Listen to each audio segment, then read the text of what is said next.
I want to ask you this may not be a fair question, but what do you honestly feel about that in terms of American politics, that we can full-throatedly destroy and attack any pro-Palestine narrative, but if we say anything against a pro-Israel narrative, no matter the nuances, right? There's many pro-Israel narratives. None of them are consistently the same. They're not monolithic. But if you say anything negative against Israel, there is hell to pay. It's an imbalance there. What do you think about that? Well, to your point on the Israeli side, you can say things in America which are loudly said by Israelis. On the Israeli left, or sometimes just centrist Israelis. Frankly, you can simply state the United States' stated official position on Israel-Palestine and have it be painted as an anti-Israel statement. Right? If you say that you believe strongly in Palestinian national autonomy, right, that's exactly what the Oslo Accord says. Right? It's very vague, and it has gone very poorly in part as a result of vagueness in addition to other things. But you can take a position which is not by any reasonable stance anti-Israel, and yet at least at the level of high-flying politics, that can be painted as anti-Israel. You go to the other side and try to sort of specifically take actions that are going to adversely affect Israel, and there is hell to pay, as you note.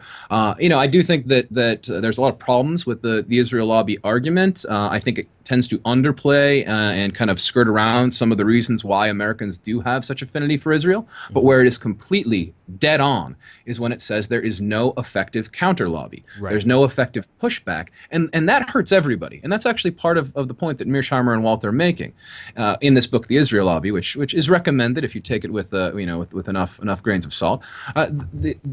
This pushes things in such an extreme direction that it no longer represents the sort of mainstream Israeli perspective. It no longer represents the perspectives you hear in the Jewish community, let alone the Palestinian side, right? That's like beyond the pale, right? But even the sort of kind of centrist Israeli perspective gets pushed to the side because it's like the push does not have to be that strong if there's nothing resisting the push, and so you end up with go ahead, finish that thought, because I want to follow up. Go ahead, finish the thought.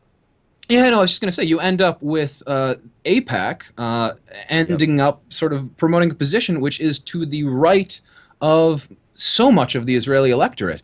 Right. I mean, it becomes being pro-Israel means it used to be pro-Likud, which is the sort of quote unquote mainstream conservative party, but now it's almost being pro-Israel means you need to be some of these very far right Yisrael Beitenu, or these basically settler parties. Right, and why is that? It's just because there's enough of a push in the one direction and no push back. And when you look at Cuomo's situation, that comes through very forcefully. Matt, Professor Sienkiewicz, thanks so much for this conversation. There is at least 10 more conversations that we need to have to unpack this. And next time you come on, I'll probably bring in some other voices. But what I wanted to point out is that you, as a Jewish American, stating what you've just stated, I'm quite sure you actually get attacked from right-leaning Jewish voices who, I don't know if they would call you anti-Semitic, but I have actually seen Jewish Americans being called anti-Semitic because they don't take the hardline right position. Just briefly tell me, have you encountered that? And if you haven't, when we publish this, you probably will.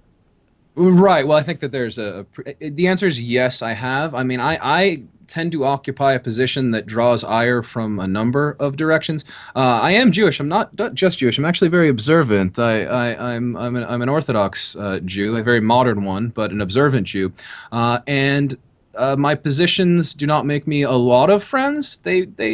They make me more friends than you might think, which says that the minority opinion is not quite as small as you think, but it's awfully quiet.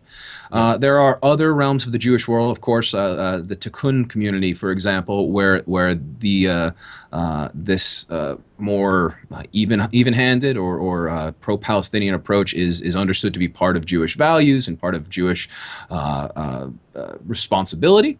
But that said, there is no question that there is an intense defensiveness when it comes to Israel and the Jewish community for a number of reasons. There's another nice book that your audience might be interested in called The Crisis of Zionism by Peter Beinart, who talks a little bit about how Israel, for many Jews, became sort of their identity point with the receding of religion.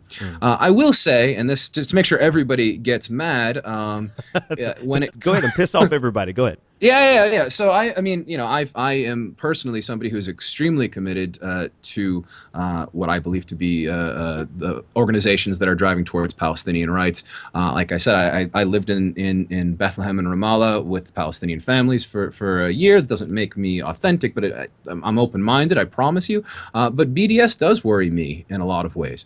Right, and this is where I get sort of pinched in the middle, in that I don't see BDS as being something that is driving us towards the sort of peaceful solution, which I think is difficult, but still this much possible.